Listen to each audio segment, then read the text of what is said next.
Hey gang, this is LT with LT Fit here. Today I'm here to talk to parents. If you're a parent, I want to talk to you. I'm so excited because I'm a new parent with 2 boys, and nap time is so excited for me. Today I was so excited because it was nap time, because I was like, I'm going to get some things done that I can't necessarily get done when my sons are up.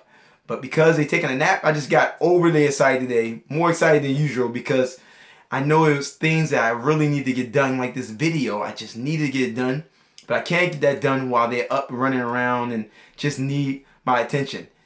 So I want to challenge you. What are you doing during the nap time? How are you using that nap time to help you to be more healthy, to be able to care for your kids, and just to be able to take care of yourself?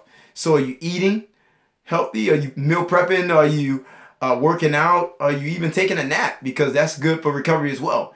So my challenge to you is find a way to be productive during that nap time, because it's tough as a parent with young kids to fit time in for yourself. So find a time when they're napping, take advantage of that time to get a quick workout, even if it's 5 or 10 minutes, get a quick workout, do some meal prepping, or even take a nap. This is LT with LT Fit. Just sending a quick tip for all the parents out there with young kids. Hope this helps you out, and I hope you have a great day.